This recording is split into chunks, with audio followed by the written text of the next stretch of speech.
Assalamualaikum warahmatullahi wabarakatuh.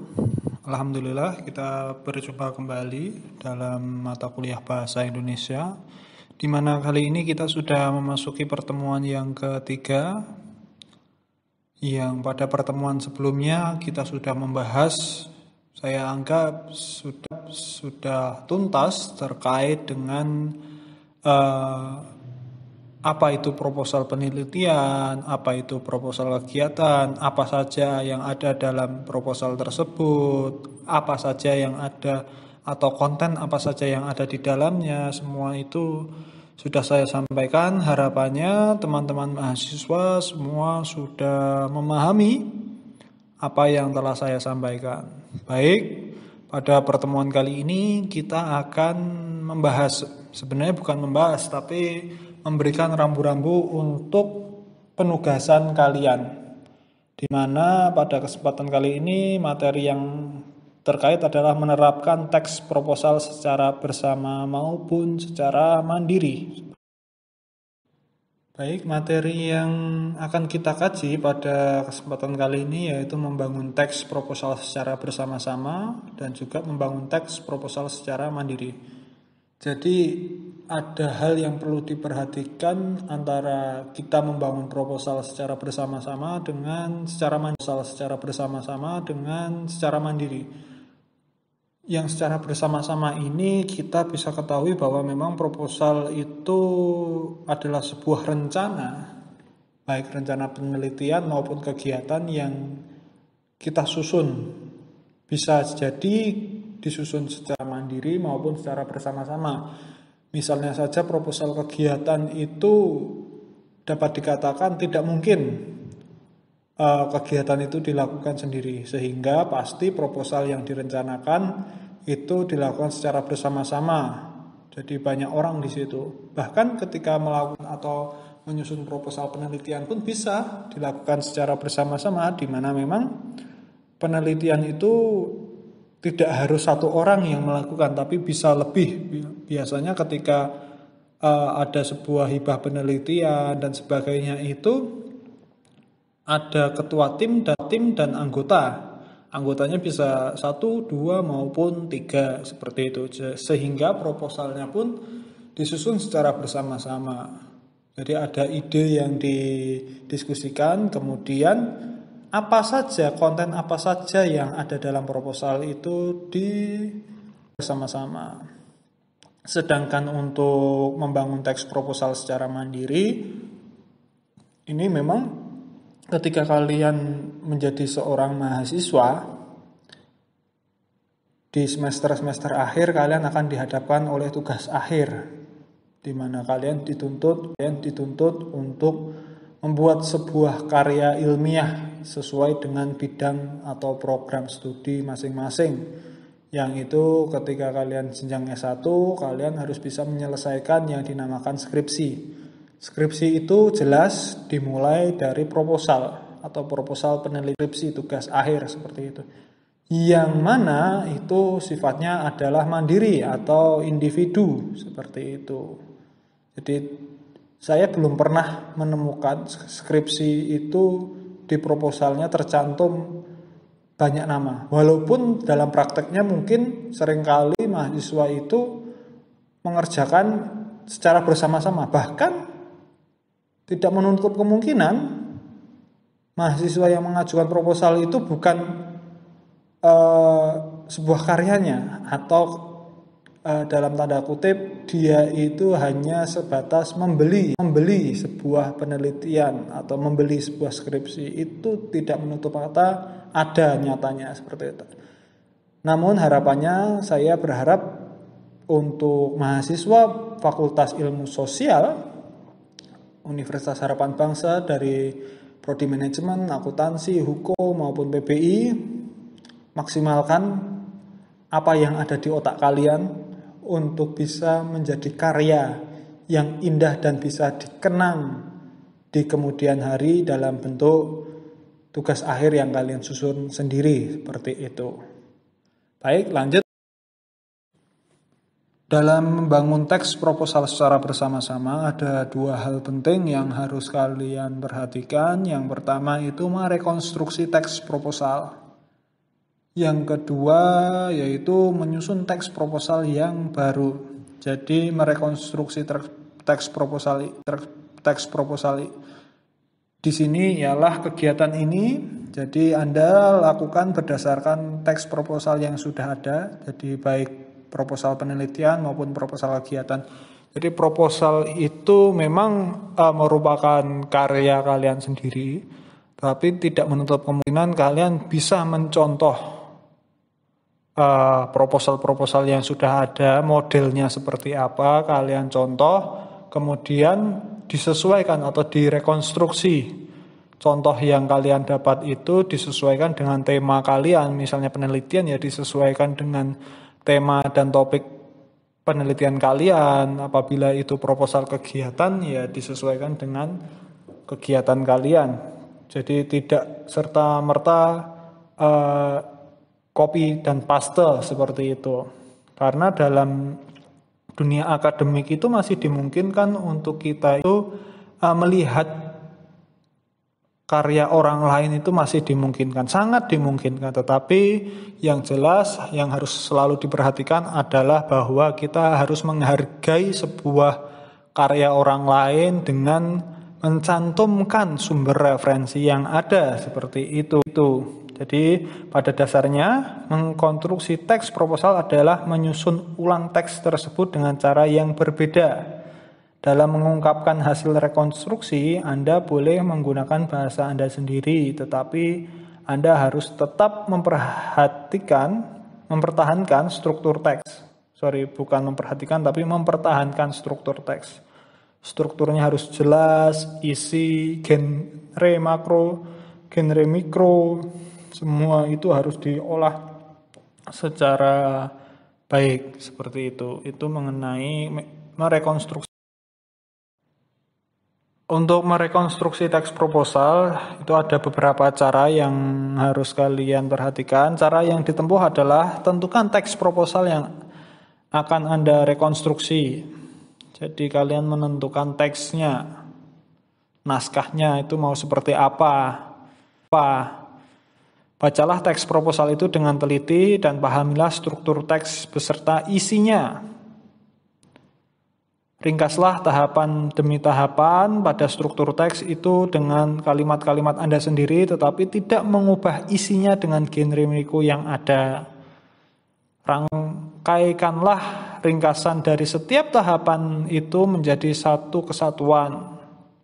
Sebelum dianggap sebagai kesatuan ringkasan akhir, periksa kembali apakah rangkaian ringkasan itu sudah Anda susun dengan bahasa Indonesia yang baik dan benar. Jadi ejaan yang disempurnakan atau EYD-nya harus diperhatikan seperti itu. Dalam menyusun teks akademik pun kalian ya memang kalian dibebaskan dalam hal konten isi dari karya tulis kalian, tetapi ketika kalian berbicara naskah akademik, kalian harus jelas antara subjek, predikat, objek, sampai keterangannya harus jelas.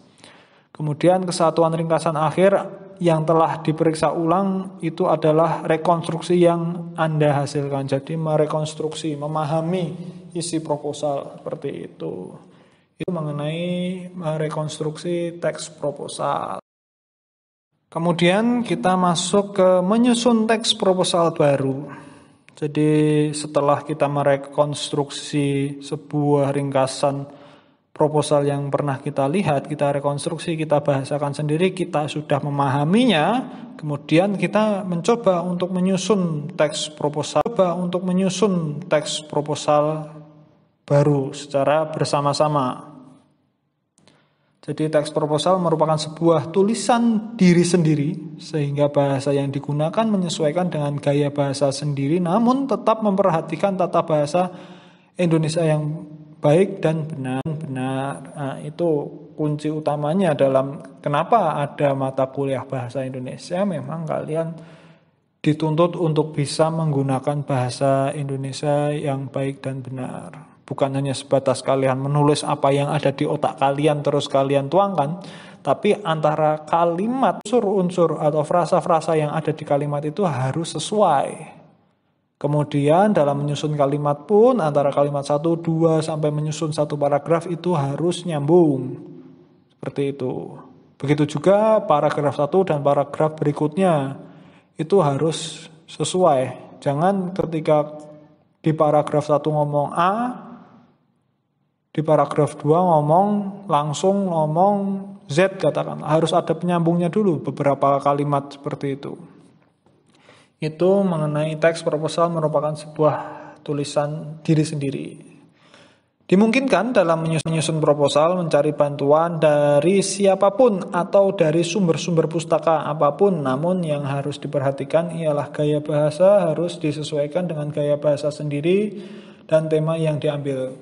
Gaya bahasa sendiri itu lebih bisa diartikan sebagai jadi ketika mengutip pendapat atau mengutip karya orang lain, kita itu memparaphrase, mengubah tata bahasa menjadi sesuai dengan keinginan kita, tetapi apa yang kita tulis itu bukan karya kita, sehingga kita harus mencantumkan sumber referensinya. Orisinalitas idenya itu jangan sampai hilang seperti itu. Jangan sampai kita mengakui sebuah ide orang lain menjadi milik kita seperti itu. Jadi kalian mengutip satu paragraf, kalian sudah merubah tata bahasanya, tapi ide pokoknya masih sama dengan paragraf yang sebelumnya. Nah, itu jangan sampai kalian tidak memberikan sumber referensi, karena yang menjadi tolak ukur orisinalitas itu bukan hanya sebatas teks demi teks yang ada dalam tulisan, tetapi juga konten atau isi pokok yang ada di sebuah kalimat maupun paragraf yang kalian kutip itu harus orisinil, harus mencantumkan referensi yang ada. Itu mengenai menyusun teks proposal yang baru. Jadi dimungkinkan memang kita mengutip atau mencari atau meminta pendapat dari ahli dan sebagainya untuk menjadi konten yang ada dalam proposal seperti itu. Itu mengenai menyusun teks proposal baru, di mana memang pada kesempatan kali ini itu yang dapat saya sampaikan mengenai menyusun teks proposal secara bersama-sama. Yang jelas memang proposal itu bisa dimungkinkan tidak disusun secara sendiri, tapi bisa juga disusun secara bersama-sama, seperti halnya apa yang sudah saya sampaikan.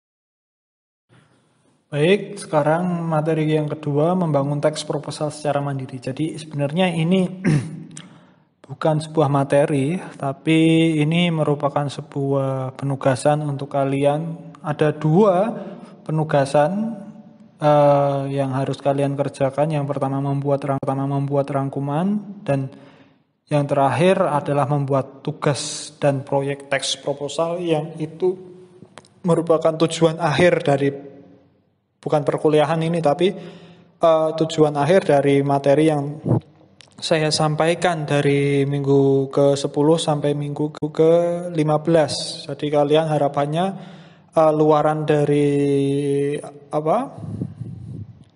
mata kuliah bahasa Indonesia ini adalah sebuah proposal teks yang setidaknya nggak harus sempurna, tapi itu merupakan gambaran untuk kalian ke depan. Mungkin kalian mau menulis apa sebagai tugas akhirnya, karena nggak mungkin kan kalian menjadi mahasiswa lalu begitu saja lulus tanpa membuat sebuah tugas akhir. Selain itu tidak mungkin, dan yang jelas tidak ada kenangan atau hasil yang kalian peroleh setidaknya dalam bentuk karya ilmiah ketika kuliah S1 di Universitas Harapan Bangsa, khususnya di Fakultas Ilmu Sosial. Baik, yang pertama membuat rangkuman mahasiswa. Jadi tugas mahasiswa membuat rangkuman terkait materi dalam penyusunan proposal yang telah disampaikan sebelumnya, baik proposal penelitian maupun proposal kegiatan. Jadi kalian harus membuat rangkuman. apa yang sudah saya jelaskan, saya ingin melihat sejauh mana kalian paham terkait apa yang sudah saya sampaikan itu dari rangkuman yang kalian buat. Seperti itu. Jadi rangkuman berbentuk file Microsoft Word yang digabung masing-masing prodi. Jadi itu dibuat nanti ketika mengirimkan itu dibuat satu folder. Prodi mahasiswa prodi manajemen dikumpulkan menjadi satu, mahasiswa akuntansi dikumpulkan menjadi satu folder, mahasiswa hukum menjadi satu folder, PBI juga menjadi satu folder, dan kemudian koordinasi oleh ketua kelas masing-masing prodi. Jadi harapannya setiap kelas ada pengkoordinatornya.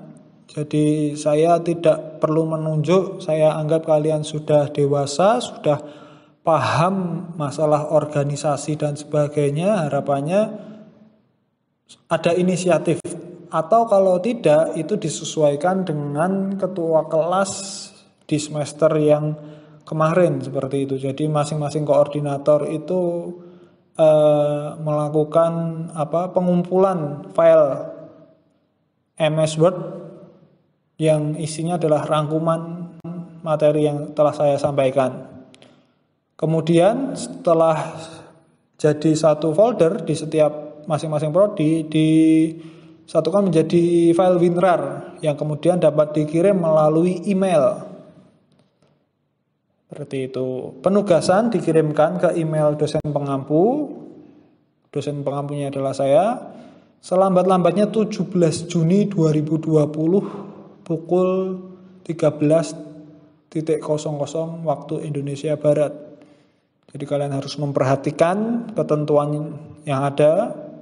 Dan saya tidak menerima pengumpulan tugas itu secara mandiri. Jadi email yang masuk ke saya itu hanyalah satu email untuk satu prodi. Misalnya namanya siapa ya, Samsul gitu. Samsul dia koordinator di prodi akuntansi, katakanlah seperti itu. Jadi nama itu yang masuk ke email saya, dan isi emailnya adalah seluruh rangkuman yang dibuat oleh mahasiswa prodi akuntansi. Aku juga di prodi manajemen, hukum maupun PBI, seperti itu. Itu ketentuan waktunya harus diperhatikan. Yang berikutnya alamat email saya silahkan itu dicatat. Jadi alanbayuaji@uhb.ac.id. Itu mengenai teknis membuat rangkuman untuk tugas, melihat seberapa paham kalian terkait materi yang telah. Baik, yang terakhir yaitu membuat tugas dan proyek tentang proposal. Jadi membuat proposal penelitian yang dikumpulkan pada waktu jadwal UAS Bahasa Indonesia. Yang akan saya, untuk teknisnya akan saya sampaikan dalam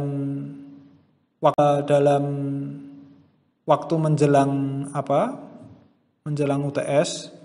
Tapi yang jelas harapannya kalian sudah ada gambaran untuk mau menulis apa. Jadi jangan menunggu ketika sudah hampir UTS lalu mengerjakan proposal yang saya tugaskan ke kalian, tidak. Tapi dari minimal kalian harus tahu judul apa yang akan kalian tulis, lalu latar belakangnya seperti apa, agar enak besok, tidak istilahnya terburu-buru, tergesa-gesa, dan malah membuat tidak lancar semuanya. Harapannya kalian harus mencicil dari pertemuan ketiga ini, harus menemukan judulnya atau topik lah, katakanlah kalian ingin membahas apa, seperti itu. Bisa dikonsultasikan ke teman-teman, saling sharing ilmu dan sebagainya, itu sangat dimungkinkan. Yang berikutnya proposal penelitian yang Anda susun sesuaikan dengan bidang masing-masing. Jadi ketika berbicara manajemen ya silahkan bidang ilmu manajemen kalian, akuntansi, PBI, sampai ke hukum. Walaupun saya tidak paham, karena memang basic saya adalah pengajar prodi hukum, tapi yang setidaknya saya tahu istilahnya konten yang kalian tulis itu nyambung nggak dengan prodi kalian. Seperti itu. Kalau mau maksimal nilainya ya memang harus sudah terstruktur. Bahkan baiknya memang dari awal kalian semester 2 ini sudah kebayang besok itu misal katakanlah kalian menulis proposal semester 6 katakanlah seperti itu sudah ada gambaran enak. Bahkan kalian bisa lulus 3,5 tahun atau 3 tahun 5 bulan bisa seperti itu. Itu pilihan dari kalian mau cepat lulus atau berlama-lama mendekam di kampus seperti itu. Harapannya saya doakan kalian itu bisa cepat lulus di waktu yang tepat dengan hasil yang maksimal. Bukan hanya ala kadarnya, sepenting lulus dan sebagainya itu tidak. Jadilah mahasiswa yang memang memiliki kualitas. Mahasiswa yang mempunyai skill sesuai bidang keahlian atau bidang prodi masing-masing. Baik, itu saja teman-teman. Apabila ada yang ingin disampaikan, silahkan kalian sampaikan dalam forum diskusi. Insya Allah saya akan mencoba menjawab semampu saya. Itu saja dari saya, kurang lebihnya saya mohon maaf. Wabillahi taufik wal hidayah. Wassalamualaikum warahmatullahi wabarakatuh.